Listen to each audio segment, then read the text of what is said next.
Prorosyjskie media są w naszym kraju aktywne od lat. Wraz z rozwojem internetu ich wpływ na nasze życie staje się coraz bardziej widoczny. W trakcie pandemii udało im się szerzyć dezinformację na niespotykaną dotąd skalę. Na szczęście narracja Kremla w Polsce nie jest tak agresywna jak w przypadku Ukrainy, ale mimo to zdobywa ogromne zasięgi. Dziś pokażemy Wam, jakie są obecne trendy dezinformacji, jakich manipulacji dopuszczają się największe portale i przede wszystkim, czy należy bać się rosyjskiej propagandy.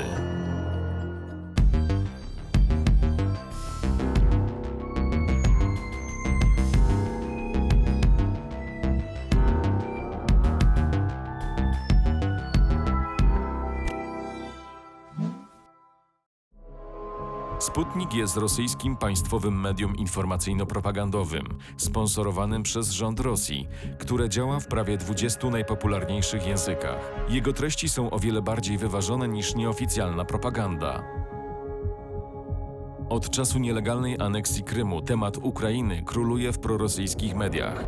Wciąż trwający konflikt w Donbasie i nieustające operacje informacyjne wymierzone w Kijów to element standardowej wojny hybrydowej prowadzonej przez Kreml. Sputnik Polska przedstawia Ukrainę jako kraj biedny, zacofany, będący obciążeniem dla Polski i Europy, a jednocześnie niewdzięczny i skrajnie nacjonalistyczny.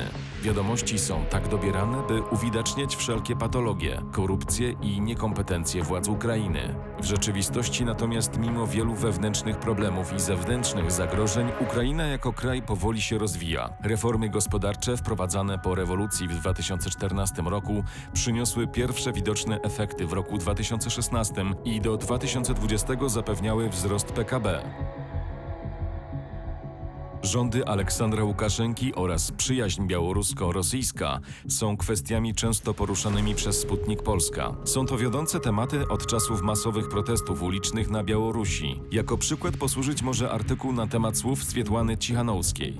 Kandydatka na prezydenta Białorusi wezwała Stany Zjednoczone do utworzenia Funduszu Wsparcia Mediów, do walki informacyjnej z władzami Białorusi, a także wznowienia nadawania głosu Ameryki w kraju. W rzeczywistości jednak zamiast do walki informacyjnej, polityk wezwała do utworzenia specjalnego funduszu w ramach USAGM, aby wspierać media informacyjne, media influencerów i małe inicjatywy informacyjne, które relacjonują wydarzenia na Białorusi. Tak więc w tym wypadku walką informacyjną zostało określone wspieranie mediów niekontrolowanych przez reżim Łukaszenki. Od początku działalności Sputnik nieprzerwanie uderza w Unię Europejską, której spójność i jednomyślność są naturalnymi zagrożeniami dla pozycji Federacji Rosyjskiej. Portal wykorzystuje wszelkie wypowiedzi polskich polityków na temat potencjalnego wyjścia Polski z Unii Europejskiej oraz chętnie przedstawia odpowiednio dobrane wyniki badań na poparcie antyunijnej retoryki. Sputnik podkreśla, jak Polska sprzedaje swoją niezależność za pieniądze z Brukseli i przedkłada dobrobyt ponad honor i niezależność.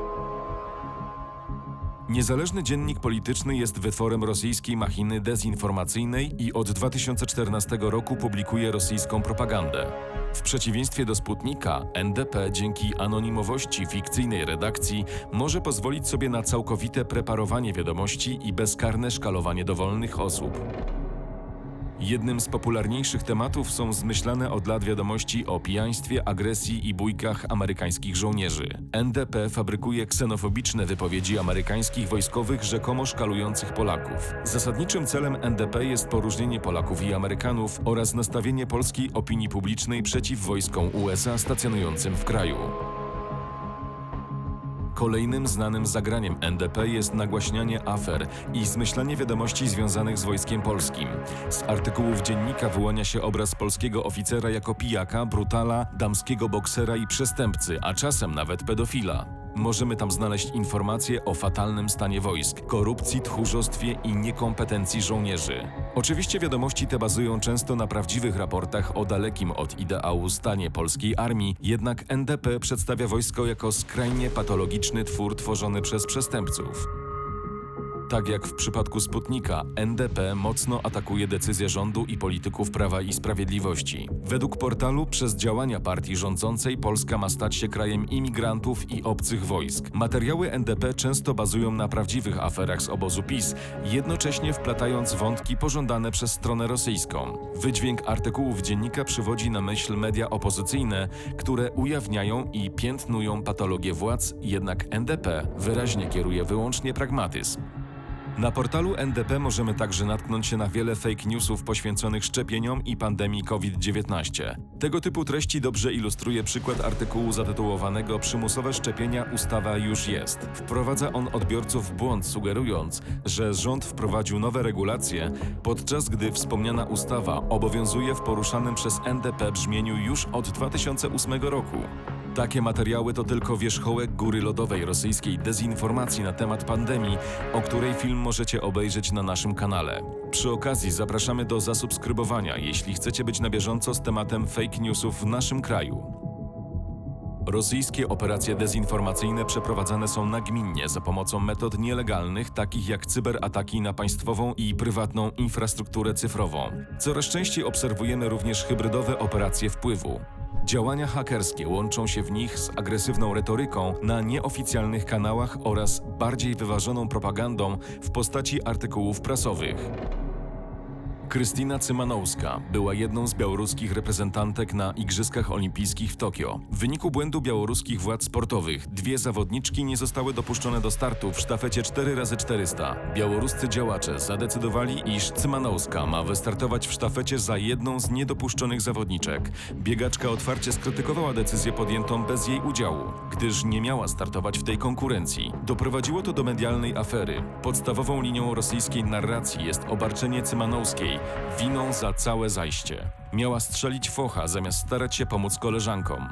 Promowane są wypowiedzi białoruskich polityków, nazywając postawę Cymanowskiej zdradą oraz podłością. A rosyjskie kanały informacyjne sugerują również, że mogła być to zaplanowana akcja polityczna inspirowana przez Zachód. Rosyjskie media nie zwróciły uwagi, iż problem wywołała niekompetencja białoruskich władz sportowych. Drugą linią narracji jest próba wykreowania lekkoatletki jako osoby chorej psychicznie. Według tej retoryki białoruscy trenerzy od dawna obserwowali niepokojące zachowania Cymanowskiej. Kreowanie wizerunku niewygodnych dla władz osób jako posiadających problemy natury psychicznej jest klasycznym przykładem rosyjskiej propagandowej narracji. Część działań rosyjskiej propagandy opiera się na nielegalnych cyberatakach, jednocześnie wspierając je przekazem prorosyjskich mediów. Tak było w przypadku cyberataku na Akademię Sztuki Wojennej, do którego doszło w kwietniu zeszłego roku.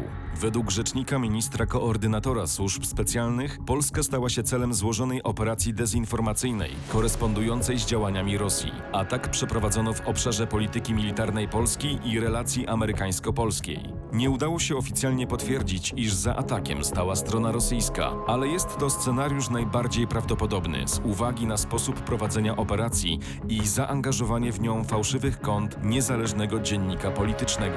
22 kwietnia w wyniku ataku hakerskiego jeden z artykułów na stronie Akademii został podmieniony na fałszywy list komendanta uczelni generała Ryszarda Parafianowicza.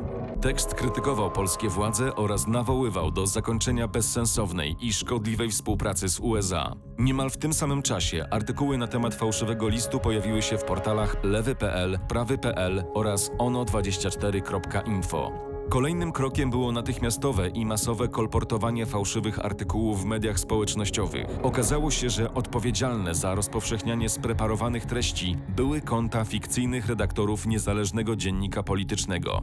W podobny sposób została zaatakowana strona Państwowej Agencji Atomistyki. Zamieszczono tam fałszywą informację na temat rzekomego wycieku radioaktywnych substancji ze składowiska odpadów na Litwie. Wiadomość powoływała się na sfabrykowane oświadczenie strony litewskiej.